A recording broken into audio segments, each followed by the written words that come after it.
Elles vous font de l'effet ces chemises, je le sais. Le croque-mitaine est en forme, Novak Djokovic résiste à Fokina dans un duel furieux, le drama Fritz versus l'Anglaine expliqué et la défaite décevante de Rublev. C'est le programme animal de ton nouveau digest de Roland Garros et on attaque juste après ça.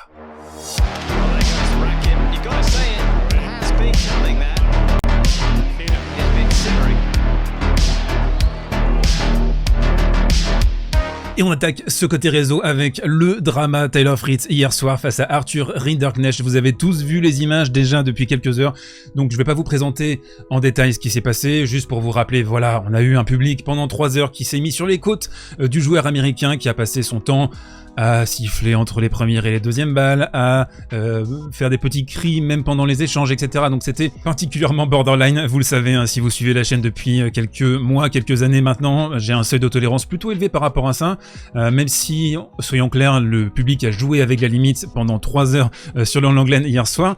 Par contre, il y a un truc à dire, et ça c'est évident, ce genre d'événement, bah, c'est génial, quoi. Ça place le tennis au centre de la conversation, c'est un des grands moments du tournoi, même les médias généralistes se sont emparés de l'histoire pour essayer de comprendre pourquoi on a ce type d'attitude. Alors on peut aussi faire attention à éviter le côté loupe grossissante, à se dire ouais ça arrive qu'en France, etc. Non, c'est faux. Ça arrive à l'Australian, ça arrive à l'US Open également. Alors, est-ce que c'est une bonne chose ou pas? Ça, c'est un autre débat, c'est une autre discussion. Par contre, il y a un dérapage clairement après la rencontre quand on l'empêche de parler. Il est hué pendant 5 minutes quand il s'est approché du micro. Bartoli qui a essayé de l'interroger, elle a pas vraiment pu lui poser une question. Alors, il y a eu une question et il a essayé de dire quelque chose, mais il se faisait huer en permanence. Et c'est ce que j'expliquais ensuite sur Twitter avec l'aide cordiale de Kevin Bordy qu'on embrasse. On peut supporter férocement son champion et jouer avec la limite, mais quand le match est perdu, il faut toujours montrer du respect au vainqueur et accepter qu'il te réponde. Si vous avez regardé The Last Dance avec Michael Jordan, vous avez vu ces images, Isaiah Thomas des Pistons qui quittent le parquet sans serrer la main. Ce sont des choses qui ne se font pas, vous pouvez chambrer, mais vous devez accepter de vous faire chambrer en retour, et je trouve que ça dénote pas forcément d'un manque d'éducation, mais à minima d'un manque d'éducation sportive. Et disons-le clairement aussi, hein, le public français est passé pour des énormes benets quoi hier soir. On n'a pas vraiment montré une super image. Encore une fois, le match, vous en pensez tout ce que vous voulez, moi je suis plutôt ok avec ça, j'ai un seuil de tolérance élevé. Par contre, après, on a clairement déconné. On enchaîne avec la nouvelle info de ce côté réseau et le tennis français déjà à l'amende sur le deuxième tour de Roland Garros. Est-ce une surprise? Bien évidemment que non. Si vous suivez le tennis assidûment, le circuit, vous savez qu'on est un petit peu en vrac. Alors peut-être la seule véritable déception, c'est Caro Garcia, mais elle n'était pas dans une forme extraordinaire ces derniers mois. Et on a Riton Henri Lecomte qui a envoyé une petite tech. Alors c'est pas moi qui le dis, c'est Henri Lecomte. On l'écoute, c'est au micro d'RTL. Écoutez-le. Une très bonne fédération qui fait un travail fantastique, mais qui a délaissé le haut niveau. Maintenant, il faut remettre en question un petit peu tout ça. Il faut mettre le coup de pied dans la fourmilière, il faut arrêter le copinage. Il faut arrêter le copinage. C'est pas moi qui le dis. C'est Riton. Allez, on enchaîne sur le grand format de la journée, la loupe grossissante sur Djokovic Fokina, un match extraordinaire au niveau mental, le 7-1 et le 7-2, 2h47 de combat, une lutte acharnée dans le vent, dans des conditions difficiles. Alors forcément, au niveau tennistique, purement au niveau tennis, c'était pas toujours un match extraordinaire, mais on a vu beaucoup de choses au niveau tactique, au niveau technique, et au niveau mental qui vont être utiles pour Novak. Je pense que c'était vraiment un match très très important pour lui dans cette quête au 23e Grand Chelem à Roland Garros. Alors d'abord, dans un premier temps, on a vu un axe tactique intéressant, c'est les petites moonballs. Tu travailles ton adversaire, tu le repousses, vraiment un schéma très utilisé par les deux joueurs aujourd'hui. Foki, chaud patate sur le début de la rencontre, et on a vu également un axe tactique travaillé manifestement avant la partie, c'est-à-dire des revers dans la diago, on repousse Novak ici dans cette position, et ensuite on va aller enclencher la petite amortie délicieuse. Il l'a fait à de nombreuses reprises, Foki, ça a été peut-être même d'ailleurs un petit peu trop spammé, c'était téléphoné par instant, mais clairement un schéma tactique important aussi dans cette rencontre. Troisième palette, la transition. Ce match, c'était un match de transition défensive-attaque. Novak Djokovic est un maître, Davidovich Fokina est aussi excellent dans ce secteur. Qu'est-ce que c'est la transition? C'est ça, c'est la physicalité, la petite glissade, et tu envoies un contre dans la diagonale, dans l'espace ouvert. Regardez, une petite palette miroir par rapport à la précédente, mais surtout pour vous indiquer quelque chose au niveau du matériel de Novak, vous le savez certainement. Donc il a son cadre de raquette et il a des petites bandes de plomb sur le côté.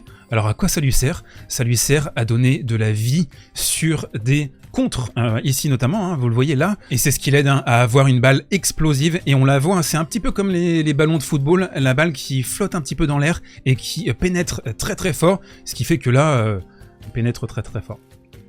La fatigue certainement. Plus sérieusement, c'est hyper utile pour lui, c'est la clé de voûte, je trouve, de son jeu sur terre battue, c'est de pouvoir transitionner. Et c'est pas un joueur historiquement très costaud, Novak, il a pris du muscle, vous le savez, à l'intersaison 2022-2023, il est beaucoup plus épais en haut. Je pense que ça a été anticipé par rapport à un nouveau style de jeu, on veut enchaîner des 1-2, des points assez courts, mais on a vu également qu'il est capable de tenir sur la distance, notamment dans les tie-breaks. Des conditions tourbillonnantes, fin de premier set, on a un break, des breaks, et surtout ce jeu horrible de la part de Novak, 5 partout, 3 doubles fautes dans ce jeu, ici un petit peu longue, on a eu de la bande, difficile de se régler évidemment dans ces conditions périlleuses. On arrive dans le tie-break de la première manche, et là attention, masterclass, classe des maîtres. Je vous ai déjà parlé par le passé d'un joueur italien qui jouait au Milan AC qui s'appelait Franco Baresi. C'était un joueur, c'était un libero, et c'était le gars, il savait, il anticipait les petites courses sur les ailes, il savait comment se placer, il savait où se mettre par rapport à la balle. Ici, le jeu du corps, comment est positionné Fokina, qu'est-ce que va faire Novak? Novak, il sait déjà, il est déjà parti avant l'impact, il sait que la balle va revenir ici, il va pouvoir remporter le point. C'est typiquement le genre de point qui fait la différence au niveau du momentum, au niveau du mental adverse. Tu lui mets une dague dans les côtes comme ça, tu lui fais très très mal. Et ça, c'est le grand atout de Novak, en plus de ne faire quasiment, voire jamais, de faute directe sur les tie-breaks. Le match va prendre une tournure particulièrement étonnante dans la deuxième manche, avec 6 breaks au total, et je pense que voilà une image qui résume l'ensemble de la situation, alors que là je suis en train de dessiner, c'est quoi, c'est une petite baleine? Vas-y, je vous fais une petite baleine, let's go! Non mais bref, le vent, les conditions difficiles, les breaks des breaks, compliqué d'avoir un niveau de jeu constant et de maintenir son service dans ces conditions. Le point peut-être le plus important du match, c'est celui-ci. Novak Djokovic est à 23% derrière sa deuxième balle sur le deuxième set, et on a une balle de set pour Davidovich Fokina, 18 coups dans cet échange. Et qu'est-ce qui va se passer? Novak va jouer des zones plutôt sûres, mais on frappe fort, hein. C'est pas non plus des moonballs, mais on trouve des zones sûres, plutôt dans une bande centrale. Et puis tout d'un coup, qu'est-ce qu'on fait? On appuie sur l'accélérateur, on enclenche le revers ici, très fort, très puissant, qui va un petit peu surprendre Davidovich Fokina, tac, et on extrait la faute. Ça, c'est typique Novak Djokovic, c'est l'école de Novak Djokovic, c'est un mélange de grande sécurité, d'agression contrôlée et d'extraction de faute quand ça compte, c'est-à-dire les tie-breaks. Dernier point du deuxième set, vraiment dans un gros combat mental. Vous voyez l'horloge, on est à 2h47 de jeu, on n'a même pas terminé le deuxième set, c'est un truc de zing. Et là, qu'est-ce que vous voulez? Novak, being Novak. Retour de service, 10 cm derrière la ligne. Qu'est-ce que tu veux faire? Téléguidé. Fokina, il a aucune solution ici, à moins vraiment d'être un génie, de faire une demi-volée dans le vent avec le faux rebond potentiel et trouver un angle court. Non, c'est pas ce qui va se passer. 2-7-0 pour Novak. Célébration par conséquent ostensible de la part de Novak Djokovic, qui a plu modérément à une large partie du public du Châtrier, même si vous voyez, les gens sont plutôt contents. Non, lui, il est en train d'envoyer un texto à sa maîtresse, mais voilà, globalement, de toute façon, le public du Châtrier a le sifflet facile, vous le savez. À partir de ce moment-là, c'est plus vraiment un match entre Djokovic et Fokina, c'est un match entre Djokovic et le public. Alors, il va prendre un petit MTO avec toujours, vous le savez ici, le petit patch magique. On en a parlé déjà cette semaine. Donc, les applaudissements sarcastiques. Apparemment, quelqu'un dans le public aurait dit « Sois humble, Novak ». Bien essayé. Nonobstant, Novak Djokovic peut se montrer charmant, c'est toute la complexité du personnage qui nous intrigue. Fokina qui va tomber, et d'une manière fort charmante et chevaleresque, Novak va lui apporter un petit godet de flotte, il va lui taper sur l'épaule, et j'imagine qu'il lui a dit Foki, t'es sympa là, mais maintenant on termine cette histoire, finito.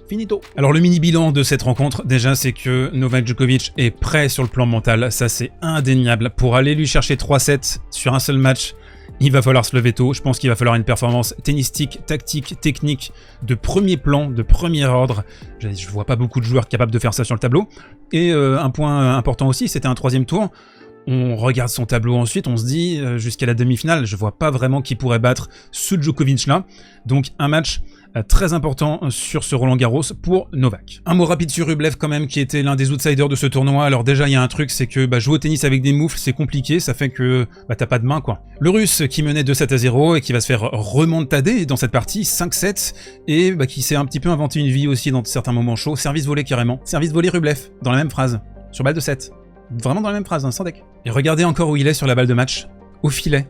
Et c'est pas une volée à la Pat Rafter qu'il a envoyée juste ici, non, c'est une volée déposée comme ça, avec la peur au ventre, et du coup il va perdre. Et on se termine avec la famosa reco du jour. Vous adorez cette séquence, vous êtes encore là. D'ailleurs, n'hésitez pas à pousser, à vous abonner à cette chaîne, c'est super important pour continuer la croissance, pour aller tout exploser en 2023. Donc demain, on a un programme, vous le voyez, qui est absolument sensationnel, faut le dire vite. On va regarder Rune, on va regarder Jarry aussi qui monte en puissance, le Chorich Etcheverry pour les fins connaisseurs. On déroule le programme de la night quand même, on a Zverev, Tiafoe en night session. Je pense que le Coco Gauff Andreeva aurait pu faire l'affaire, non? Ou alors on est vraiment obligé de mettre des mages masculins en night. La night d'ailleurs, hein, quelle histoire. Tout pour les brosoufs, hein.